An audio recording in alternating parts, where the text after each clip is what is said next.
brought you some cookies. Hashtag homemade, hashtag oatmeal raisin, hashtag show me the cookie. Sweet. Hashtag don't mind if I don't. My name is Richard Dix, and this is How Did That Happen? A podcast where I look at everyday things or events and try to figure out how they came to be. Every week I will research one topic, and by the end of the episode, I hope to truly have the answer to the question, how did that happen?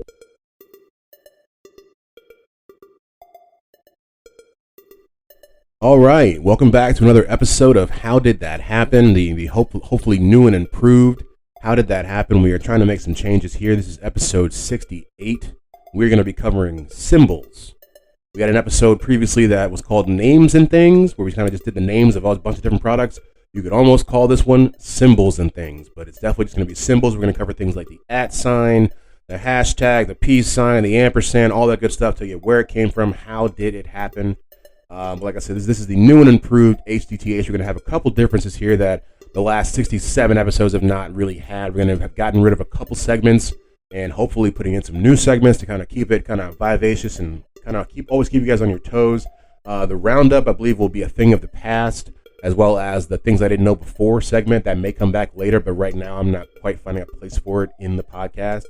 It will kind of be replaced, but not quite, by a current event / old event section, which doesn't quite have a name yet or a full focus, but we're just going to throw it in there and see what happens. But always, got a little housekeeping to get through here. What am I watching? I just watched that Waco doc on Netflix. I've seen a number of different documentaries on this stuff before, so I kind of knew what happened. That wasn't new to me, but the interviews they had were top notch. It was pretty good. I really don't know how Netflix does it. They always seem to get people that haven't shown up in previous documentaries about the same thing, and it adds a lot of color commentary to the subject matter. But definitely check it out if you're into that stuff. There was one woman in there that I told my coworker about it when I saw it. I was just like, she still seems like she's in that cult. And she's one of the ladies that went to jail for the cult, and she's just, the way she's talking, it's like, man, like, this has been 30 years. You still sound like you're drinking the Kool-Aid. Like, you still sound like you were going to the meetings. You know what I mean? But definitely good thing to watch. Check it out if you get a chance. What am I listening to? This is what am I listening to / what am I watching? Because this is a podcast, a cooking podcast show. Who knows what people are doing these days? It's called Something's Burning. It's by the comedian Bert Kreischer. Who listen to this podcast, you've heard me talk about him a number of times. He has a bunch of different shows. This is a cooking show that he does where he releases the audio as well as the video. And it's really good. They do a lot of different dishes. He's not a cook, and so that's kind of the fun part is, will the dish look like what it's supposed to at the end? But in the meantime, it's him and his friends he chooses to bring on. They talk and they laugh. They have drinks. It's a good little, just something to watch. I think it comes out on Tuesdays, every other Tuesday on YouTube. But definitely check that out. But yeah, so let's talk a little bit about these new changes that are coming to How Did That Happen. If you've already noticed, we are no longer doing 2 episodes a week. And if you've been following for a while, we've been talking about doing that for the last month or so. I think it was finally time to get that done. Finally time to pull that trigger. We're looking at 4 episodes total for the whole month. There'll be 2 regular How Did That Happen topics that happen every month. There'll be once every 2 weeks, basically, is what's going to happen. So now, like right now, this episode will come out right here, and the next Monday will be a bite-sized bio, and the Monday after that will be another How Did That Happen, which kind of keep that going until something different shows up and changes. And I did that, if you're wondering, just because I felt like I wasn't getting enough information out to you guys in a good way, the right way.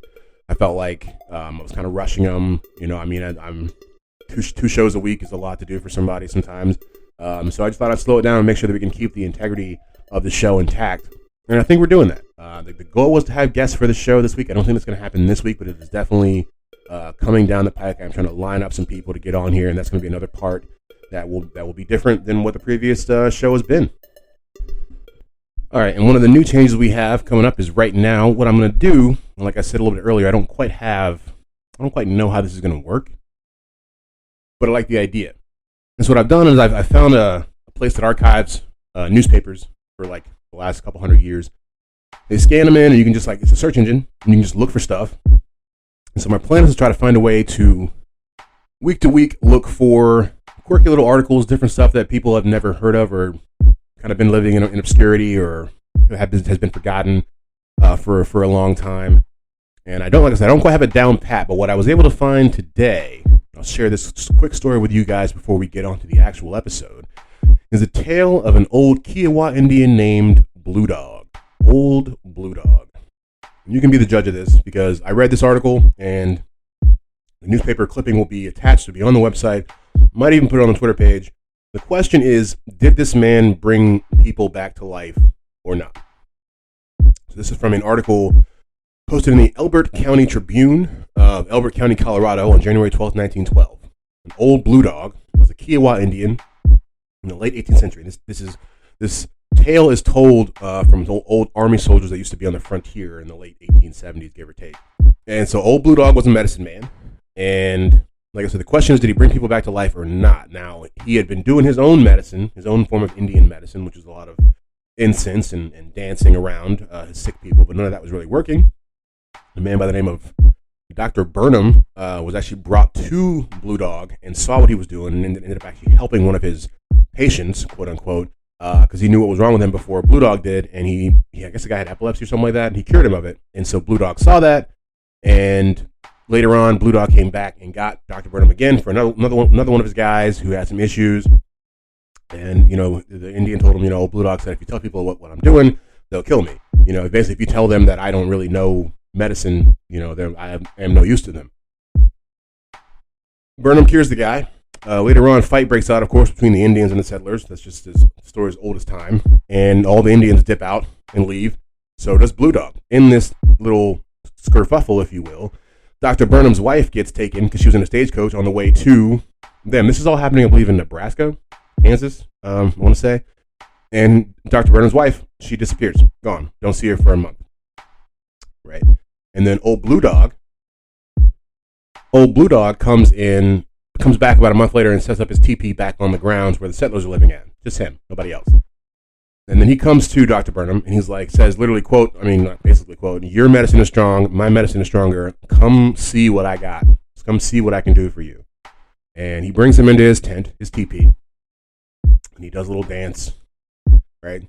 Burns some incense. And then these curtains fall. There's his wife. There's Dr. Burnham's wife in the flesh. And that's kind of where they leave it. The story. There's no part 2, season 2, episode 3, nothing that. They're just and I'm just so are we believing this man just brought somebody back from the dead? Or did he steal her away from the Indians? I don't know. So the question is to you, what do you think happened to old Blue Dog? Is he that good at the medicine, or is he just really good at stealing people back from his Indian brethren? Put it in the comments. And that, we're going to try to do more of that as they come down the pike, more just different stories. I read that when I read it in the newspaper, and I was just like, did they just say this man brought somebody back from the dead? They just casually dropped that in there? I'm not sure. But we're going to find more weird stories like that to bring to you every 2 weeks when the new HTTH comes out. I don't know if there's much else to get to before we actually start the episode. As always, if you're new here, you can, and even if you're not, you can go over to htthappen.com to find all the extras for the previous episodes and the new episodes that are to come. We are at HCT Happen for all the socials, which is still mostly just Twitter and Instagram. Give us 5 stars if you like what you hear here. 2 stars if you didn't want to give us 5 stars. Please tell us why you didn't want to give us 5 stars. Constructive criticism is always welcome. I don't think there's much else to get into, so before I start rambling, without further ado, as we know what to do, here is the episode.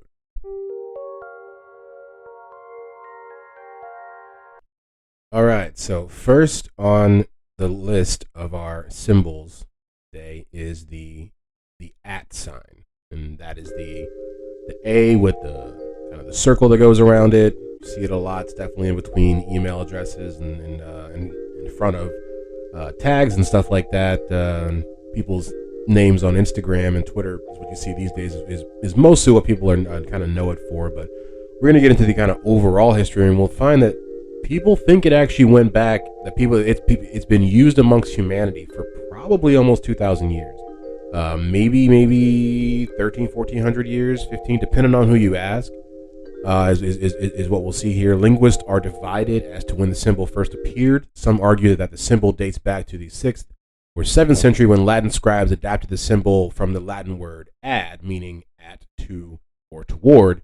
And what we'll find is we'll see that it was the scribes as well as the monks who kind of pioneered this and really engineered this for their own kind of, because if you don't think about this a lot or maybe you do, I don't know. But back in the day, anything that before like the printing press, or really before the printing press, everything that was made had to be like handmade, and it was like they were making copies. We have printers and stuff now and copiers. People were like, oh, you want a copy of that? Okay, give me like a couple of days. And especially in their time, because they had to like chisel it out, like bang it out on rock, and so they were like they developed signs to kind of skip forward in the process a little bit, save any time you can when you got to just do this so many times. And one of them was, and we'll see this happen actually in a couple of different cultures. They would use the A and then kind of use some sort of loop, maybe half a loop, depending on which culture it was. That the scribes, in an attempt to simplify the amount of pen strokes they were using, created the ligature, the combination of two or more letters, by exaggerating the upstroke of the letter D and curving it over the A. So that's really how we get it. It's crazy to think about it when you look at your Instagram handle next time or something like that and think about, it's been around for 1600 years. I mean, when I learned that, I was like, that's remarkable. I really think it is. Now, the earliest actual, or the oldest one that we have in existence right now, is only from 1345, and it's a translation. It's a translation of Greek, I think, into Bulgarian, or no? Well, they don't say what it's a translation from, but it does say a translation of Greek, written by Constantinos Manasses in 1345, and it's actually in the Vatican. And I would love to get in the Vatican sometime to see. I mean, they say their archives are just crazy. You know what I mean? I bet they have a lot of good stuff. But yeah, it's in the Vatican, and it features that A, symbol kind of circled around.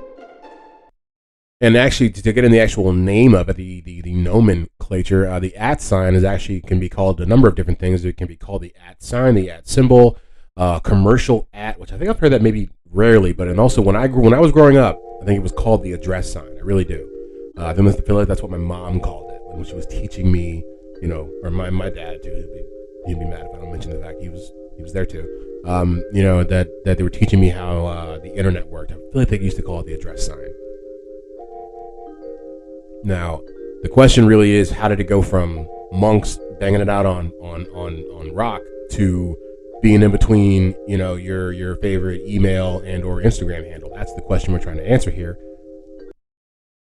But before we get there, we'll kind of take it through the Middle Ages. That's when we kind of do see the kind of monks get their bid. They do that because, like I said, the scribes were the first ones back in the day. But they kind of do the same thing. Like I said, it's really just to kind of it's to get past a little more to do it quicker. It's really in my head I want to call it laziness, but it's not. I can't call these dudes lazy. I've never chiseled anything in my life, so they definitely got one up on me there. But yeah, it's kind of seemed like I said before the printing press, they had to really bang these out by hand. It can also be used as a unit of measurement, or not a unit of measurement, but kind of like a way of, and that's one of the ways we'll see that with a number of symbols that we actually talk about here today. And one of the first times that happens is in 1536, when a letter written by Francesco Lapi, he was a Florentine merchant, he used the @ symbol to denote units of wine that he called amphorae, which were shipped in large clay jars. Got that clay jar wine out here, and they've it's like a measurement.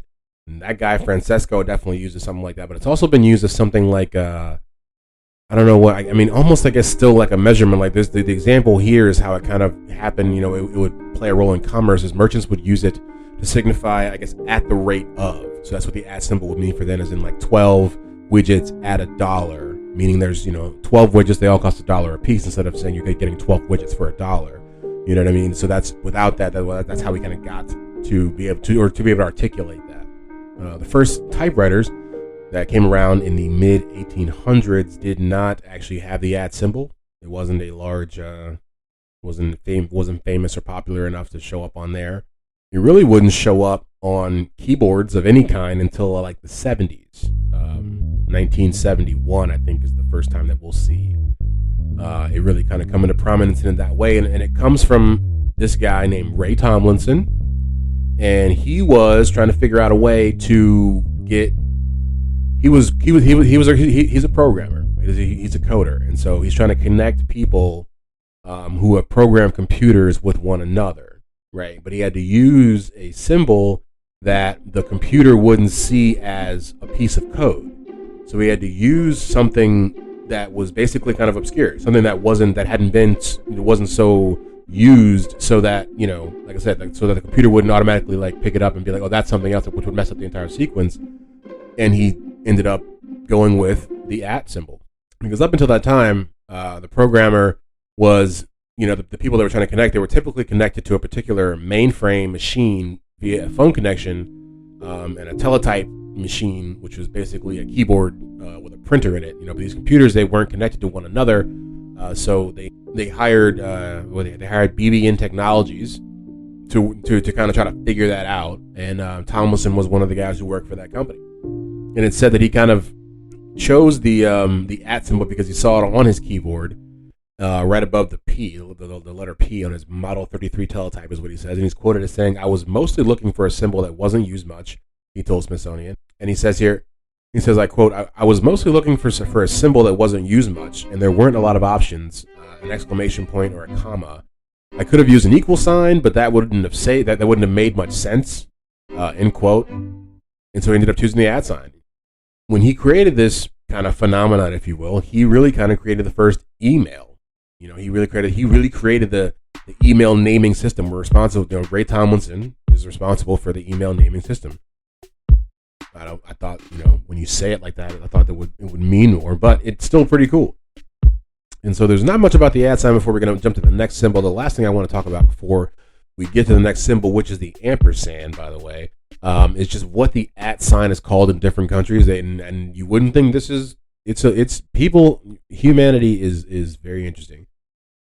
So let's see, in Bosnia and Croatian, and Serbia and other places like that, it is referred to as the crazy eye. The @ symbol is called the crazy eye.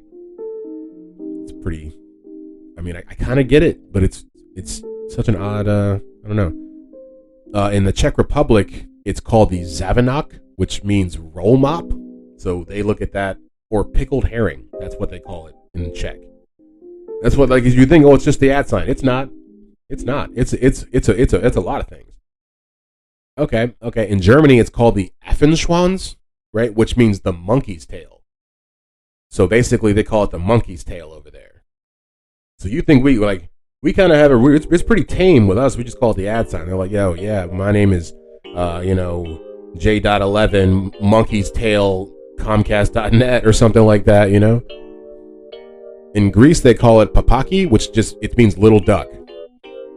Like, I have a long list of these. I'm not going to get into all of them, but if you want to, if you're looking for something to do on a Friday night, you look up what all the different people in the world call the @ symbol, and I'm telling you, you'll be going. I'm scrolling past. I mean, you know, we have Portugal, Romania, Russia. I mean, all these different people, and not all of them are as interesting. I think that's probably about it before we're going to go ahead and, I mean, like I said, this will be on the website if you want to go look into it in depth. Oh, we got one more. In Norway, they call it the grizzlehale, which means pigtail or curly alpha. Grizzlehale doesn't mean curly alpha. Kroll alpha means curly alpha, but it's either pig's tail or curly alpha is what they call. It's, monkey's tail got me. So the next symbol on our list is the ampersand, which I will say is such a long word for such a small symbol. You know, when someone first told me what that was, I never even thought it had a name. I just thought that was the and sign growing up, just the and sign. And until I was probably in my teens, until someone came to me and dropped some knowledge on me and said, no, that's the ampersand, son. That's, it's not just the and sign. And you realize, and I thought they were probably, full of it, but truthfully, there is a lot to this. The ampersand is what's called a logogram. It is a character that represents a word or phrase. And it actually, believe it or not, dates back to like the 1st century. It's crazy, just like the @ sign, it's this stuff, so you think this stuff was created with the internet age or whatever. It's like this stuff has been around forever. It's like what they say, the word meme or something like that. Or, I mean, it's not as old as, this stuff, but like the word meme was created like 70 years ago or something like that. I'm not sure. Don't at me. Yeah, right? We're talking about ads. But, so yeah, it was first actually seen on some graffiti in Pompeii. But the first time that it was actually, done or whatever, they're not really sure as far as, how far it was done before the actual eruption. But you can find, I guess they found the first ampersand. I was going to say and somewhere right there. They found it in Pompeii. Starting in the Middle Ages, it also single letter functions, or single letters also function as words, which they kind of still do now, but I guess more than like I and A, and so they were referred to as letters with the aid of the phrase per se to clarify that they were being referred to like the letter and not the actual word. And so the I, let's say we're taking the word I, for example, you would say I per se, which means I by itself, I the word, not I like E-Y-E, I guess. Or I'm not sure if they're talking about homonyms, but I guess they used letters that also sounded like words. And so ampersand, this is about to break this down for y'all. It's pretty wild. Ampersand is a ligature, right, for the word et, which is Latin and French for and. And ampersand is a sign for the word and, right? And this goes back to the Middle Ages, but you have to understand how the Middle Ages worked to understand why the symbol ends up being called what it is. And so the ampersand is a sign for the word and, but it's written or typed as, the ampersand sign. It's a modification of the term and per se and. So it's basically going back to when they were using the terms per se after these certain words, and I'm not really sure why that connects with and the fact that the letters that sounded like words, but that is where the kind of per se idea comes from. And so ampersand actually is 4 different words mashed together. It's and per se and ampersand, which is just not, it doesn't, you realize humans ain't that smart. We ain't like, that's nice. It sounds, some dude was just like, oh, that must just sound cool. Now we just, it's a word. It's like, it actually was just like 4 words like 800 years ago, but whatever. And what's crazy, I learned this while also doing the research, is the ampersand, once it went from the and per se and it kind of, ventured into the lexicon, it would be a part of our alphabet for like the next 600 years. And if you look back in like old alphabet books from like 200 or 300 years ago, it's in there. It was part of the alphabet. Like it was there before we got the letter W. Like, you never think about that. The alphabet's not always what it is or what it has been. You know what I mean? It would go like, so basically the alphabet was like 27 letters long, and it would go something like, W, K, Y, Z, and per se. I guess we didn't have Y yet either, I guess, when this was happening in the early 1800s. It's crazy. We should definitely do an episode on the alphabet. Only now am I even thinking about that because of doing this. But that's just, you would have never thought. I didn't know that ampersand was actually a part of the alphabet for at least, I think only 100 or 200 years in the English language, but it was for a little bit. And that's all I really have on that one. The at sign was kind of long, but the ampersand, we get right to it, and per se, and we will be moving on to the dollar sign. Okay, and so the dollar sign, I thought is interesting because I never really never thought about the fact of just where it comes from. I know where the term dollar comes from, but I never thought about where, like, and we're gonna talk about it all, but where I guess what I'm talking about right now is where, like, the American dollar, where we got the idea to call our money dollars, and we get it from the Spanish dollar. We basically based our entire financial system off of the Spanish financial system. I didn't know that either until I did this research, and that's why we end up calling them dollars.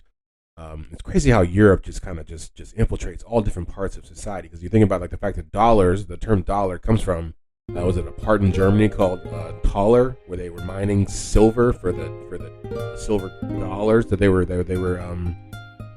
using, and that's why they're called dollars. But that's also just a small country in Europe. But that's where that entire thing comes from. And America's entire financial system comes from another small, or not, compared to America, small country in Europe. Spain's pretty big, but not compared to America. That's a tangent, just to get back to the fact that we got the American dollar from the Spanish dollar, but we're going to talk about the actual dollar symbol as well. So the symbol appears in business correspondence in the 1770s, in Spanish America, as well as the early parts of U.S. and then the British American colonies, and they refer to this as the Spanish American peso, also known as the Spanish dollar or piece of 8 in British America. And you realize why we need the term like dollar when they were just rolling around calling stuff piece of 8. That's not a name, bro. That's a phrase. That's almost a sentence. You know what I mean? Like let's bring it down a little bit. But these coins, They provided the model for the currency that, like I said, the United States would adopt in 1792. And the Coinage Act of 1792, which is when they got it, is what created the U.S. dollar. And like I said, they defined it to have the value of a Spanish milled dollar, as the same is now current. But even when they did this, actually, there were a number of foreign coins that were still legal tender in the early, America. But this stopped actually with the new Coinage Act in 1857. And so then now the idea is, where do we get the dollar symbol to go along with the word and actual object that is the dollar? The $1 United States note was issued by the United States in 1869, and it included, this is just one of the theories. There's a lot of, because no one chose to write it down back then, of just like, this is, I think all things do evolve. So you look at it, I mean, even with this podcast, it's definitely evolved over the last almost year and a half that we've been doing it, but you see that it was one thing and then it now becomes another thing. And so when they made that first dollar in 1869, it consisted of a U with the right bar overlapping an S, like a single bar dollar sign, as well as a very small double stroke dollar sign in the legal warning against forgery. And so that's kind of where we start to get the iconic crossover of the S and then the bars that go through the S that make the dollar sign. Now, that's, like I said, that's one of the theories, because got me, like when you're reading, sometimes when you're reading and the article starts to go in a way that you're just like, I didn't even see that coming. I never really thought about where the Spanish got the idea from it, because really we get that from them. America didn't make the dollar sign. It kind of, unless you believe that theory, I'm not 100% sure. I'm not 100% sold on it, because there's different things that say the dollar sign may have been around for, I don't know, maybe even a couple hundred years before the Spanish actually even created it. But one of the ideas is that the U and the S came together, and over time, the little curved bottom of the U kind of dropped out, and we get the dollar sign, which is a cool Americentric story to tell. There's another theory. It says it kind of comes from the Spanish-American scribal abbreviation for peso, which is a P and then a kind of superscript S that's kind of up to the right of it. And I guess there was a study done of the late 18th and 19th century manuscripts that shows that gradually that S kind of came down a little bit, right? Kind of came down and got written over that P, which then was said to develop into that dollar sign mark. So that is something that is completely, devoid of any American contributions whatsoever. That's why I say, who really knows, right, where the dollar sign came from? We're just trying to get to the bottom of it. We're 2 for 3, I think. We got the @ sign, kind of figure where that kind of came from, how we got that, how did that happen, and then we also have the what do we just do? The ampersand. Told you where that came from, but the dollar sign is a bit of a mystery. And there's, like I said, there's one more theory. No one really knows. That's what I found by this. That's why when you keep reading, there's like, well, it could have been this, it could have been that, it might have been this. So the last theory that I'll share for you as to where the dollar sign came from is that it comes from the idea of the word dollar being written on these Spanish pieces of 8. And so they're thinking that basically those pieces of 8 came from the Dutch, and they were called Joachimsthalers or thalers, you know what I mean? And so they get it was some sort of an abbreviation that was used kind of with the S, the I, and the J, and they put those together, and they think the Germans might have made it. So really, like I said, we have decided that we don't know where the dollar sign came from, and if you do, put it in the comments. Before we move on to our next symbol, just run off a couple places, because I didn't realize that many places used a form of the dollar sign or dollars. I know there's a lot of different, I know about pesos, I know about francs, I know about rubles, and stuff like that, but I didn't really know that there's other countries that use the dollar sign. Brazil uses the dollar sign. Nicaragua uses the dollar sign.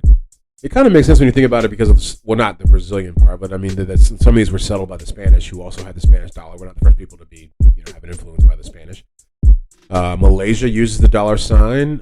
Samoa and Ethiopia. Oh, up until 1976. I don't know what they use now, but back then they were dollar bill, y'all. Next on the list, this next symbol goes by a number of different names depending on what time you're from, what age you are. The hashtag, the pound sign, any of those will do. It is believed that this symbol traces its origins to the Libro Pondo, basically, which was a term for Roman term for pound weight.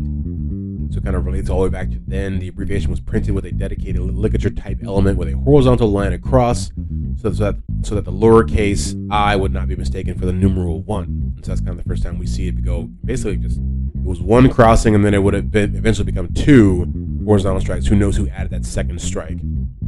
But like I alluded to earlier, what the question is it a pound sign? Is it a hashtag? Who knows? Or is it a number sign?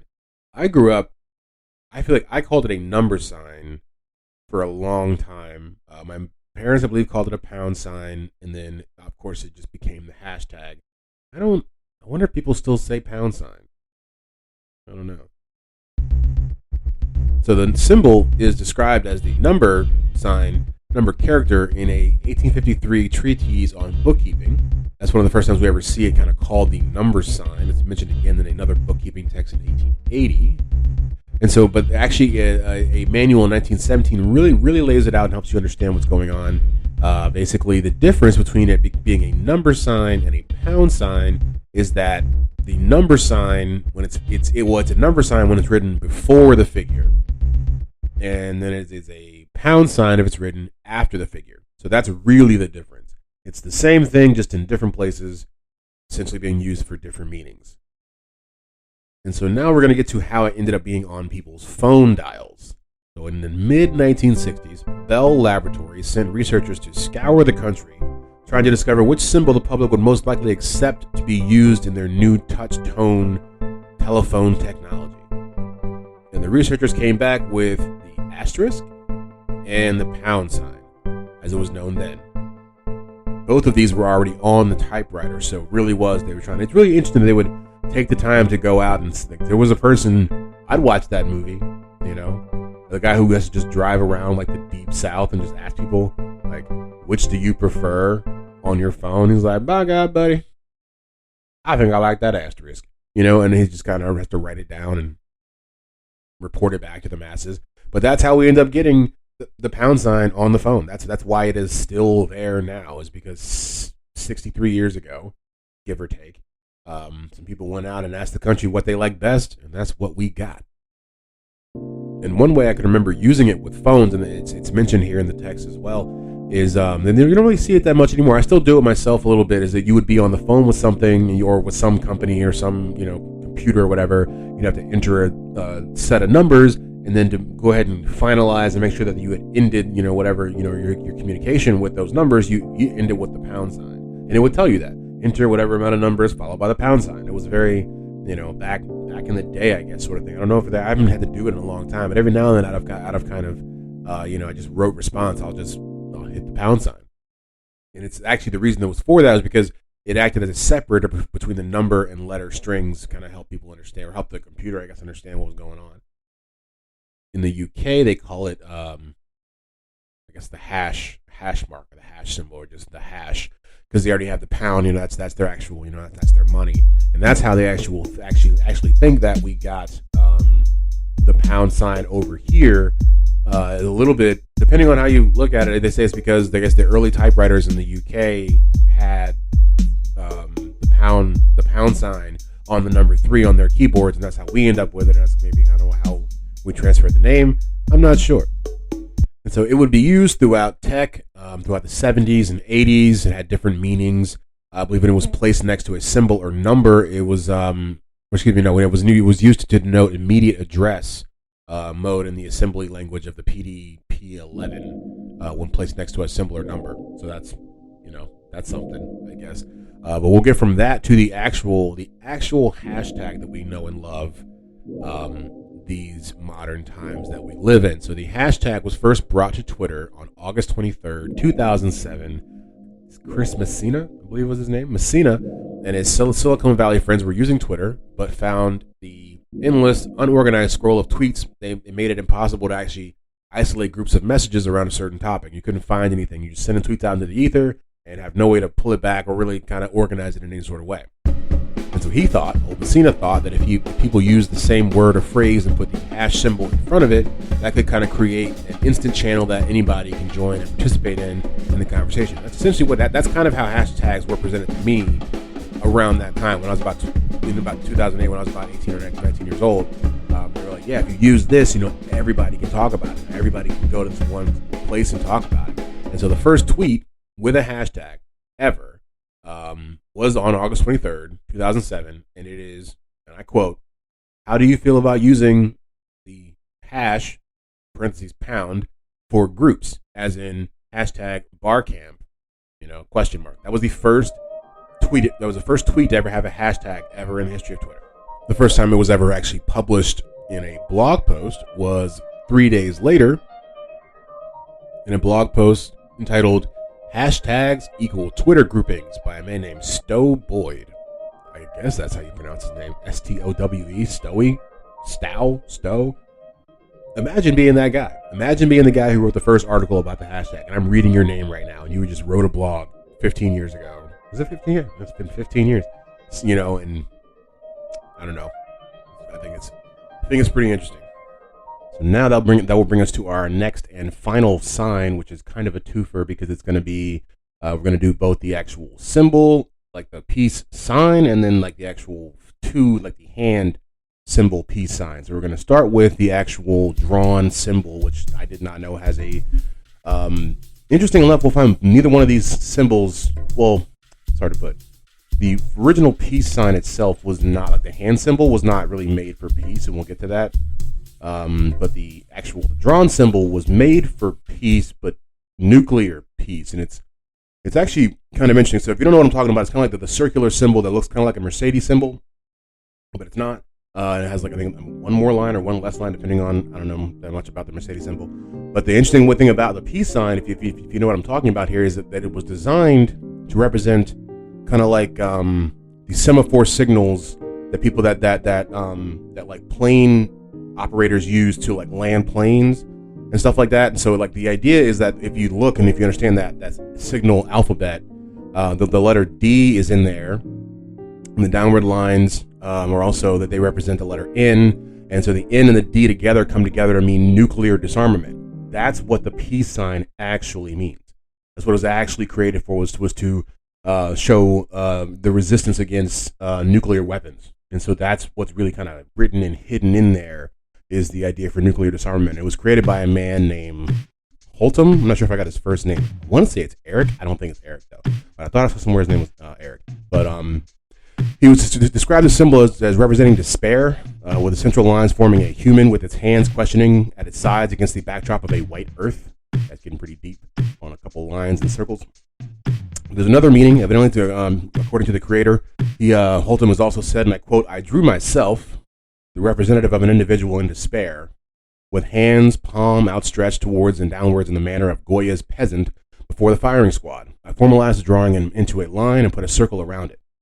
So there's a lot going on here. But that's really all this happens in the UK. This doesn't happen in America. And so the symbol was first displayed during a protest march that took place on Easter weekend of 1958, Good Friday of 1958. Thousands of British people gathered in London's Trafalgar Square to protest nuclear weapons. 500 cardboard lollipops on sticks were produced, and half were black on white and the other half were white on green. And just as the church's liturgical colors change over Easter, so the colors were to change from winter to spring, from death to life. Black and white would be displayed on Good Friday, and Saturday green and white would be on Easter Sunday and Monday. And so basically, but they were flashing these peace signs during this protest. I believe this all was to start because I guess the UK had started to do nuclear tests, and when they were becoming the third country to kind of become nuclearly active. Is that the right way to say active in a nuclear way? I'm not sure. They were the third country to start making nuclear bombs, and the people in Britain were like not liking this. This is not cool. We don't agree. And this was their way of fighting back, was to protest, and they did so for a number of days. But the main part of their protest that has lasted through all these years has been that peace sign that is now ubiquitous. It is everywhere. But if you ever wondered how it happened, that is how it happened. So the protesters actually marched 52 miles from London to a place called Aldermaston in Berkshire, which is where the atomic weapons research establishment was actually happening, so they could protest the war. Now we'll get to the piece, the hand sign. The hand sign, there's a lot of things I've heard about the hand sign. I'm not sure what's true and what's not true. What I will tell you is what I think, and we'll probably get deeper into it on the mini episode next week if I can do a little more research. But there's been different things. They say initially, the peace sign itself, which we're talking about when we say the peace sign, it's kind of the Western peace sign of two fingers making a V for victory, which we'll see. It does happen, like it was used in World War II as V for victory, but before that, really, truthfully, what I'm about to tell you is, if you believe it or not, how we get the F word. How we get, the word that rhymes with duck and truck, but starts with F. It's really interesting. Now, the jury is still out a little bit as to whether this story is true, but I've read a number of articles that seem to kind of think that it is. And so it basically kind of starts in what was called, I believe, the Anglican Wars, I want to say in the 1400s, 1450, give or take. This is between Britain and France. And the British archers were evidently so good with their archery skills that if they were ever captured by the French would cut off their two fingers. So they couldn't, use them in archery, so they couldn't, quote unquote, pluck anybody. And what would happen is, so since the British knew that this was occurring, whenever they would see the French soldiers and they hadn't been, and then those British soldiers hadn't been captured, meaning they still had their two fingers, they would kind of taunt them with those fingers, put their two fingers up to be like, hey, you haven't gotten me, I can still pluck you. So pluck you, P-L-U-C-K, became kind of a derogatory term to use against somebody. And what they say is basically, if you look at like the whole just linguistic part of it, how it progressed over the next 500 years, the pla sound turns into a fa sound because I guess it's easier to say than pla, and that's how we get that four-letter word that rhymes with duck, truck, and muck. I mean, I believe it. I don't know if you guys are going to believe it. I don't think we've ever done a How Did That Happen on curse words. I've been wanting to, but this seems reasonable enough for me. And it also, what really makes it seem like it makes sense to me is if you understand in Europe, the American version of flipping the bird to somebody, the middle finger, is using the two, like the peace sign. It's basically the peace sign over there is the middle finger in America. So it would make sense that where the term pluck you started in all this history, it would still be a bad thing. Makes a lot of sense to me. I hope you guys can hop on that train, that bandwagon with me. I don't know. If not, tell me what you think. Tell me why it's not that. Or give me your own story. Maybe you created it. Maybe you made it up. I'm not sure. But that seems to be, it makes sense to me. And so there's definitely the part where you talk about it was the V for victory in World War II, and like that happened, and Winston Churchill did it, and there's a bunch of pictures of him flashing it, which I thought was really weird when you consider he's almost flipping the bird while he's being like, victory, peace, pluck you. But yeah, I thought, but to me that was the most. That's where I think it comes from. That's where I think it comes from, and the same thing happens as we see with a peace sign, the actual drawn symbol when it comes to America. It kind of just gets taken up by the 60s and 70s and becomes a symbol for peace that it still kind of is now. But it never was ever intended to be a peaceful sign, and neither. Well, I guess that was the only one that actually wasn't, I guess. All right. Hope you guys enjoyed that episode of How Did That Happen? Tried a couple different things this week, a couple different changes. That's what I like about this podcast. This is the place for me to come and just, if I don't like it, me pull a part out there, put a new part in there, just see what happens. Who knows? These other segments might be back. Things I don't know before may be back sooner than you know. I like it. It's just I wasn't always finding. It's something that only made sense, I think, for the first few episodes. I'm not sure why. I don't know, but it's not.